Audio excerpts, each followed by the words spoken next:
Hey, I'm Ellie from Friday Lab. As you can see, today we are going to create exactly this panel right here.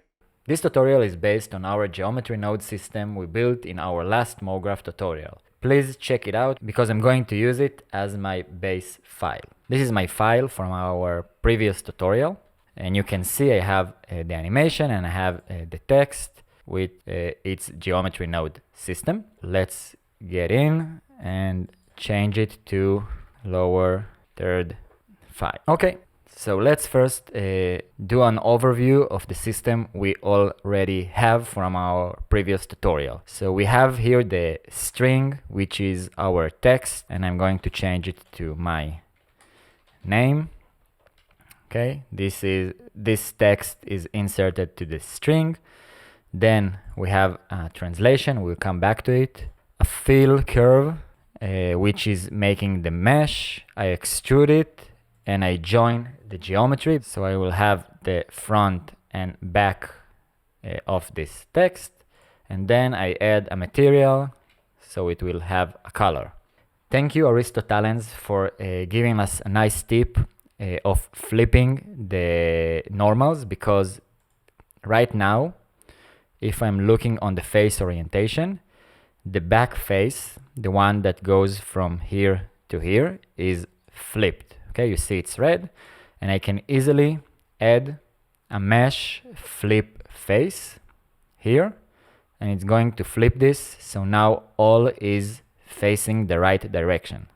Thank you, it's a good tip. You should add it as well. So this is the mesh, and right here we have the motion controller, which is this empty, his movement. Okay, I'm measuring its location compared to the position. Then I'm remapping it, so it will be from 1 to 0. I have a nice fall off of the animation, so it will bounce with a nicer interpolation. The multiplier with the scale is controlling the height of the text. And then I'm moving it only on the Y position because all the text is rotated 90 degrees. On the X, that's why the Y is the upward X. Okay, so this is our system. Now in this tutorial, we want the text not to bounce, but to enter the final position.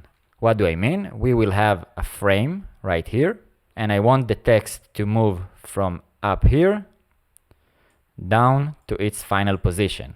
What do I mean? Let's see. I add an viewer node to see the value that the color ramp is outputting, and I connect to the geometry the instances, the translation. Let's look at the first column. I have 0, 0, 0, 0. The moment my empty is getting close to the M, the first letter, I can see that the first instance is starting to give me a value that is higher than 0. It's reaching its highest point, 0.2, and then going back down. Okay? So I have a movement of up and down. And that's what the distance of those two giving me. So now I want this color ramp to give me a change from 0 to 1, and after that to stay at the last value. For that, we are going to use subtract. I connect it back to the color ramp, and now if I'm looking again at those values, when the empty is at the right, all is 0, and the closer I get to the letters, they are moving to the 1, okay? And now after I passed all of them, they all stay at 1. What does it mean? Is 1 is the highest position and 0 is the lowest position. I want it vice versa, so I just flip the color ramp. Boing. And now I have from 0 to 1. And I already can play it. And I will add a small tweak. I flipped the color ramp, so I as well will flip the curve to get also a nice ease in movement. Okay, and I need to tweak a bit the position of the empty, so it will start at 1. Okay, -4 looks like a good idea. I jump to the first frame. We will tweak it more later. Great, so we have now a controller that move our text from outside of the frame into the frame. But where is the frame? We are going to add the frame in a procedural way because that's what we love to do. And we are going to do it with a mesh line. Mesh primitives, mesh line.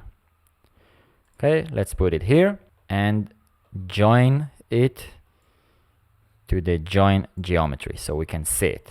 Okay, the mesh line is here. It's harder to see because it's aligned with the y-x. We want to create with the mesh line one edge and then extrude it on the x, so we have a panel. And this will be our procedural frame. So we need only two vertices, the first one down here and the second one up here. The first vertex is going to be at the origin, 0, 0, 0, and the second one is going to be on the y. As we said, the height here is y, and you can see as I move it, I can start to see it. Let's put it on 1. Great. And now we need to extrude the mesh on the x. Let's add a mesh extrude. And we are going to extrude an edge, and we see nothing. We see nothing because in order to extrude a line, we need to help the line understand in which direction is it facing. Okay, right now, I think he's only facing upwards, and we want him to face to the side on the x. Let's add a vector to the offset and set the vector to face x. Okay, the moment I do it, you can see I can start to extrude this line on the x. This is super cool and super procedural. Later we will want to animate those two parameters, the length of the frame and the height of the frame. So let's create now those controllers. For the length, I can just simply connect it to an empty slot in the group input and change the offset scale naming to frame length. Great. And the second thing is the height. But for the height, I want to control only the y-x. So I'm going to add a vector combine x, y, z. It's going to connect them all. But now I can control each channel separately. And I want to control only the y. And this is going to be frame height. I have exposed the frame height to be easily controlled and the frame length to be easily controlled. Let's set it to 5 right now. Great, but what we are missing is that the text is appearing outside of our frame, and we want to create some kind of a mask. So the text will be visible only inside the frame. And in order to do that, we are going to create some kind of a mesh mask. In order to create this kind of mask, we are going to use the Boolean operation with a box. Let's create a box from this frame. And in order to do that, we are going to extrude it once more, mesh extrude. But this time we are going to extrude the face, as you can see, out. This is enough. And we want to move it a little bit backward, so the text will be inside without having a perfect connection point. In order to do that, we are going to add a transform node before the extrusion happens. And we are going to move it a little bit on the Z. Negative 0.01 is quite enough. And now we are going to use the Boolean mesh Boolean mesh operation with the intersect. We are using it with the intersect because we want only the intersecting part of the box and the text to be shown. So the text that is outside of this box will be cut off. I am cutting out the frame right now. I'm going to use the mesh extrude the box with the connected geometry, and let's see what we are getting. Right now, nothing. Why we are getting nothing? Because the mesh boolean need two meshes. Okay, but right now we have one mesh, which is the box frame, and a lot of instances. Okay, if we look at this geometry that we are getting, we have only instances. Okay, 14 instances for all our letters, and we want it to be a mesh. So we need to realize those instances. Instance, realize, and now, boom, I'm getting this effect. Okay, if I'm moving on the timeline, you can see the letters are appearing, and when they go out of the box, they are cutting out. A good thing I found is to hold tolerance. It's giving us a better result. And now let's tweak a bit the position of the text. Okay, if I scale up the empty, the text will start higher. 1.1 is enough. If I play it, I can see the Y of my name is cutting out. So I'm going to use the parameters I exposed to make the frame a bit bigger. In order to see the frame, let's join. I'm duplicating the join geometry, and I'm joining after the Boolean operation the text that is shown with the base frame. Okay, only the plate, not the box. And I can take it after the transform and join it together. Now I have the back frame. Because I used the mesh boolean, I lost my material. So let's connect it again here. Okay, this mesh, the letters, is going to use the material I have here, and I'm going to duplicate it again to have a material for my frame. Let's add a material, new, call it frame mat, and give it a nice, let's go with white color. Okay, so let's tweak it. I'm going to go to my transform. I can expose those parameters as well by connecting them to the input. But for me right now, I'm going to have it pretty much simply just moved a bit down on the Y and make it back a bit higher. 1.1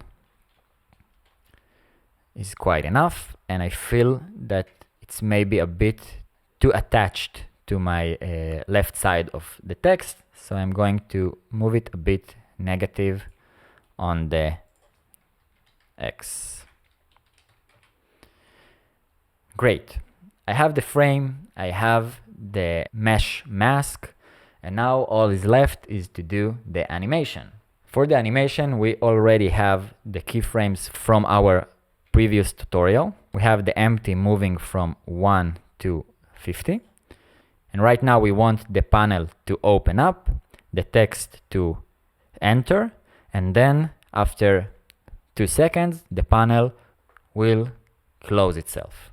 Before we work in animation, I like to have my preview run in real time, and right now it's running half the speed because of the Boolean operation, which is pretty heavy.